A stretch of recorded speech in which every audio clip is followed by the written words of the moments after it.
Hello everyone, welcome back to our series signal and system का जो हमारा series चल रहा था उसको कंटिन्यू करते हैं। लास्ट वीडियो में हमने देख लिया था फोरियर सीरीज के जितने भी टाइप्स होते हैं, trigonometric series, exponential series, polar series, हम सभी के टॉपिक्स देख लिए, उनके फॉर्मूलाज देख लेते हैं और उनसे रिलेटेड प्रॉब्लम सॉल्व करके देख लेते हैं। आज का टॉपिक है अपना डायरेक्टेड कंडीशन। ये कंडीशन किसके लिए होती है? एग्जिस्टेंस ऑफ फोरियर सीरीज, यानी फोरियर सीरीज एग्जिस्ट होगा या नहीं होगा उसको डिपेंड करती है, इन कंडीशंस पे डिपेंड करता है। ठीक है, स्टेटमेंट से आपको 4 कंडीशन है वो याद रखना है बेसिकली। चलो वन बाय वन देखते हैं। First, the condition under yes the condition under which periodic signal represent using Fourier series. क्या होता है? Directed condition. ठीक है, डायरेक्टेड कंडीशन। ठीक है, डायरेक्टेड कंडीशन क्या होता है? एक पीरियड जो फिक्स साइन, जैसे टाइम पीरियड है, सिग्नल का टाइम पीरियड है, उस टाइम पीरियड के अंदर जो भी फोरियर सीरीज है वो एग्जिस्ट कर रहे हैं नहीं कर रहे हैं, वो कंडीशंस क्या होती है? Directed conditions. आई होप इतना आपको क्लियर होगा। देन कंडीशन कौन कौन से होते हैं? 4 कंडीशन होते हैं अपने। सबसे फर्स्ट क्या है? Absolutely integral. जो भी अपना सीरीज रहता है उसका अब्सोल्युटली इंटीग्रेबल होनी चाहिए, इंटीग्रेशन कर सकते हैं, उसका फाइनाइट वैल्यू आनी चाहिए। देन सिंगल वैल्यूड प्रॉपर्टी, यानी उसकी एक टाइम पीरियड के अंदर एम्पलीट्यूड का वैल्यू फिक्स आना चाहिए, यानी सिंगल एम्पलीट्यूड वैल्यू फाइंड करना चाहिए। ऐसा नहीं होना चाहिए कि एक पॉइंट पे ही अपने पास 2 वैल्यू फाइंड हो रहा है, एक पॉइंट पे ही अपने पास एक ही वैल्यू फाइंड होना चाहिए। लाइक इस पॉइंट पे अपन चेक कर रहे हैं तो यहाँ पे एक ही पॉइंट वैल्यू फाइंड होना चाहिए, उसका मतलब क्या हुआ? सिंगल वैल्यूड पॉइंट या property. Then finite discontinuity. Discontinuity क्या होती है? Maxima, minima. लाइक कैसे याद रखेंगे? लाइक ये सिग्नल है ट्रिग्नोमेट्री, तो ये पॉइंट शार्प पॉइंट क्या होता है? डिसकंटिन्यूटी। डिसकंटिन्यूटी यानी शार्प पॉइंट्स, जो भी अपना कर्व होता है, कर्व में sharp points, finite sharp points होते हैं, यानी 1 2 3 जो फाइनाइट नंबर्स में होने चाहिए, इनफाइनाइट शार्प पॉइंट नहीं होने चाहिए।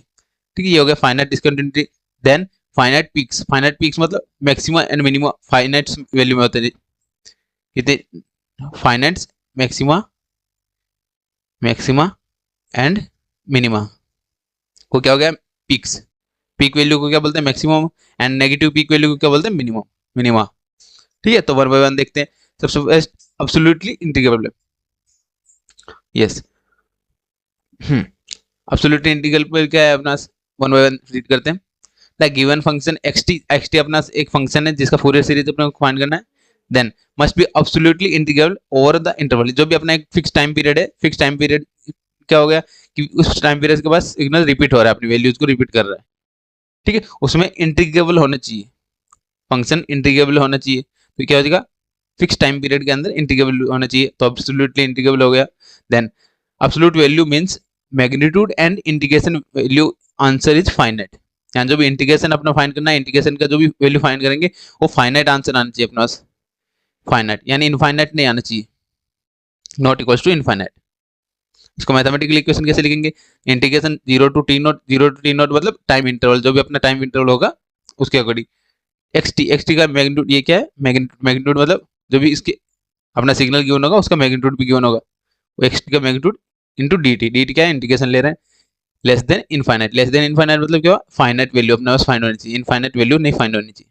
ठीक है, ये होगा एब्सोल्युटली इंटीग्रल का प्रॉपर्टी। नेक्स्ट देखते हैं। फर्स्ट प्रॉपर्टी कंप्लीट कर लिया हमने। यस, कंडीशन कंप्लीट हो गया। Second condition, single valued property at any time instant, यानी कोई भी अपने टाइम इंस्टेंट लेंगे सिग्नल में। लाइक एक एग्जांपल लेते हैं, एक साइन वेव कंसीडर किया हमने। साइन वेव आपको पता है, साइन वेव हो गया। साइन वेव में अपन कोई भी पॉइंट टच करते हैं, यानी इस पॉइंट पे चेक किया तो अपना एक ही वैल्यू फाइंड हो रहा है। कोई भी पॉइंट उठा के देख लीजिए, एक पॉइंट है, एक ही वैल्यू फाइंड हो रहा है, यानी ये क्या हो गया? एब्सोल्युटली इंटीग्रेबल या single value, single valued function. यानी एक पॉइंट पे अपने पास एक ही वैल्यू फाइंड होनी चाहिए। ठीक है, ये हो गया इन फंडामेंटल, जो भी टाइम पीरियड है उसके अंदर एक ही वैल्यू फाइंड होनी चाहिए। आई होप इतना आपको क्लियर हुआ होगा। Then next, finite discontinuity. अब डिसकंटिन्यूटी क्या होती है वो यहाँ पे बता रखा मैंने। Yes, the finite the function should be have finite number of discontinuity in the fundamental time period. Discontinuity क्या होती है? Like sharp points. Sharp point ये क्या है अपने पास यहाँ पे? पैरेलल टू एक्सिस क्या हो जाएगा? ओरिजिनल, जो भी अपना ओरिजिनल पल्स क्या था? स्क्वायर वेव था, लेकिन डिसकंटिन्यूटी आई, ट्रायंगुलर डिसकंटिन्यूटी आई। ठीक है, लेकिन फाइनाइट नंबर ऑफ डिसकंटिन्यूटी होना चाहिए।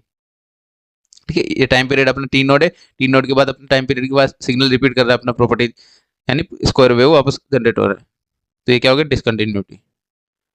आई होप आपको इतना समझ में आएगा। देन नेक्स्ट थर्ड कंडीशन हमने कंप्लीट कर लिया। फोर्थ क्या अपने पास, फाइनाइट पीक्स। पीक्स मतलब क्या, मैक्सिमा एंड मिनिमा। तो यहाँ पे क्या हो गया, the peak value means maximum या मैक्सिमम एम्पलीट्यूड या मैक्सिमम, और मिनिमम एम्पलीट्यूड मतलब मिनिमा।